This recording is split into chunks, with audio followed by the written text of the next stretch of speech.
विपक्ष से लेकर आज की तारीख में छात्र तक सब एक ही डिमांड कर रहे हैं। वो डिमांड है अमित शाह का इस्तीफा।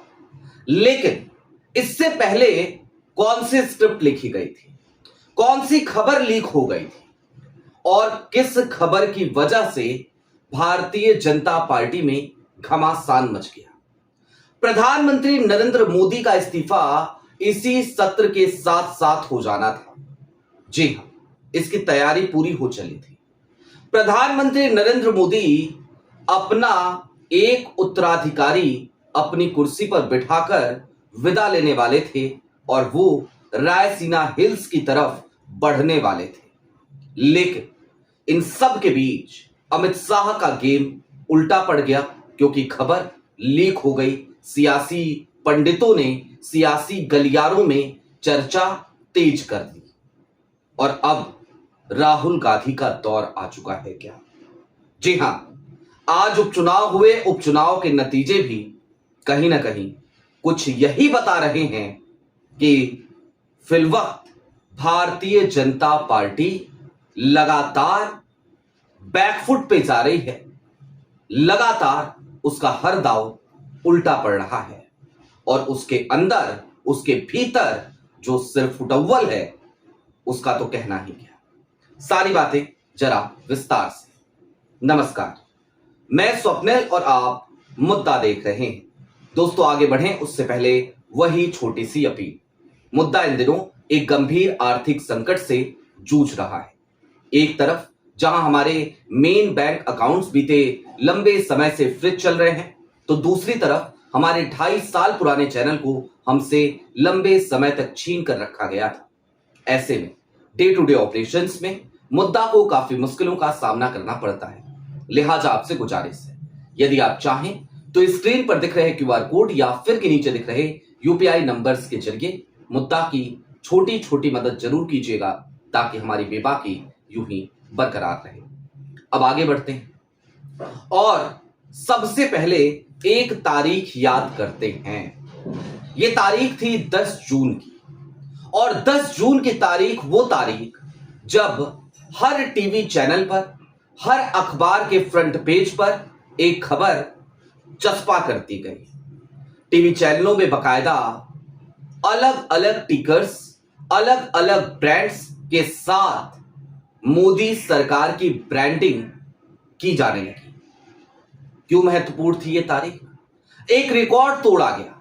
कहा गया कि देश के पहले प्रधानमंत्री पंडित जवाहरलाल नेहरू का रिकॉर्ड 10 जून की तारीख को प्रधानमंत्री नरेंद्र मोदी ने तोड़ दिया है, क्योंकि वो लगातार 4,399 दिनों तक बतौर प्रधानमंत्री देश की बागडोर संभालते रहे हैं, जबकि जवाहरलाल नेहरू 4,398 दिनों तक ही प्रधानमंत्री की कुर्सी पर बैठ पाए थे, निर्वाचित प्रधानमंत्री की।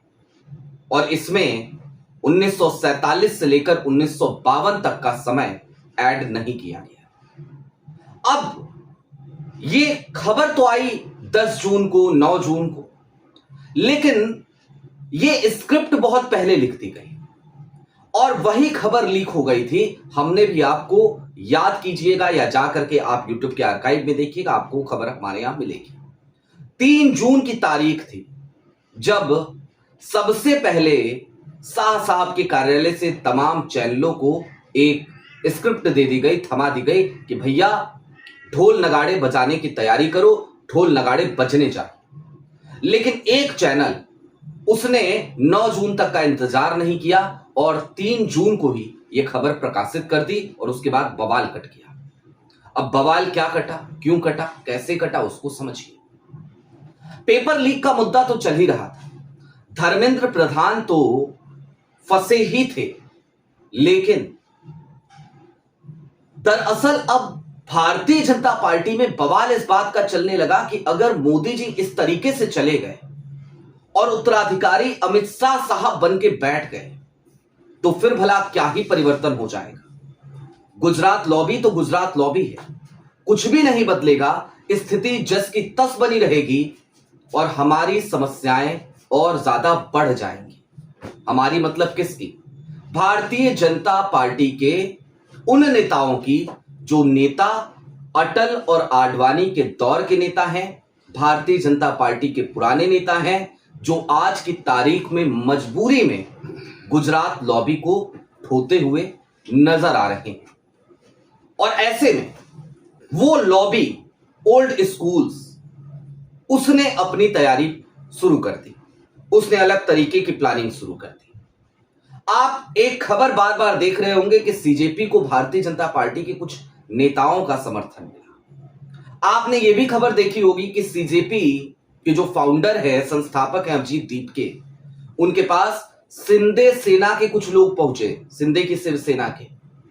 आपने यह भी खबर देखी होगी कि महाराष्ट्र सरकार के एक कैबिनेट मंत्री भी पहुंच गए, वो भी जाकर के अभिजीत दीपके के घर पे मुलाकात की उन्होंने और बधाई उधाई दी।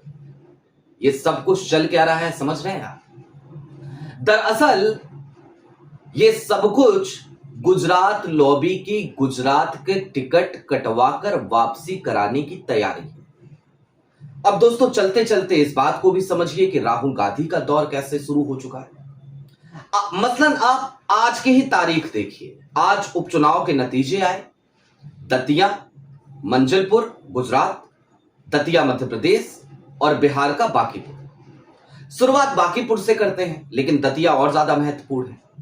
बांकीपुर भारतीय जनता पार्टी के लिए नाक का प्रश्न है, क्योंकि भाई नितिन नवीन उनकी सीट, भारतीय जनता पार्टी के राष्ट्रीय अध्यक्ष की सीट, और उस सीट पर जिस वक्त मैं ये वीडियो रिकॉर्ड कर रहा हूं, 23 राउंड की गिनती पूरी होने के बाद प्रशांत किशोर फिलवक्त 13,000 वोटों से आगे चल रहे हैं, यानी सीट भारतीय जनता पार्टी के हाथ से जा चुकी है। इतना ही नहीं, नितिन नवीन और रविशंकर प्रसाद दोनों के बूथ पर भारतीय जनता पार्टी की हार हुई है, करारी शिकस्त मिली है, यानी कि वोट पोलराइज हो ही नहीं पाया।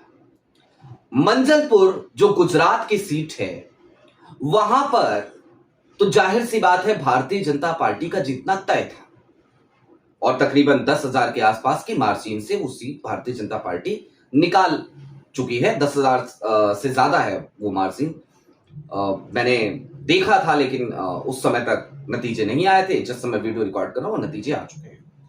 अब दतिया चलिए। दतिया में बड़ी स्लो हो रही है काउंटिंग। जिस वक्त मैं ये वीडियो रिकॉर्ड कर रहा हूं उस वक्त 11 राउंड की काउंटिंग हुई है, और 10,000 वोटों के साथ कांग्रेस के घनश्याम सिंह आगे चल रहे हैं। आशुतोष तिवारी भारतीय जनता पार्टी के वो पिछड़ चुके हैं बुरी तरीके से। 15 राउंड की टोटल काउंटिंग है, यानी कि दतिया की सीट भी गई, और दतिया की सीट भी high profile seat. Narottam Mishra चुनाव लड़ना चाह रहे थे, चुनाव नहीं लड़ने दिया गया। भारतीय जनता पार्टी में खूब सिर्फ फुटोवल हुआ, और ज्योतिरादित्य सिंधिया से लेकर शिवराज सिंह चौहान जैसे तमाम बड़े नामों की ड्यूटी लगा दी गई दतिया में कि जाओ भैया। लेकिन दूसरी तरफ कांग्रेस की तरफ से कौन? जीतू पटवारी अकेले लड़ते रहे, भिड़ते रहे, और देखिए क्या शानदार चुनाव जीता दतिया में कांग्रेस ने। तो ये उपचुनाव के नतीजे मात्र नहीं है, ये इस बात की आहट है कि एक तरफ जहां भारतीय जनता पार्टी में सिर्फ फुटअव्वल का दौर जारी है, तो दूसरी तरफ राहुल गांधी का दौर आ चुका है। आपकी क्या राय है वो हमें कमेंट बॉक्स में जरूर बताइएगा। अभी के लिए दीजिए इजाजत। चलते चलते फिर वही अपील, चैनल पे नए हो तो सब्सक्राइब करते हुए जाइएगा, सक्षम हो तो मुद्दा की छोटी छोटी मदद जरूर कीजिएगा, ताकि हमारी बेबाकी यूं ही बरकरार रहे। बहुत शुक्रिया।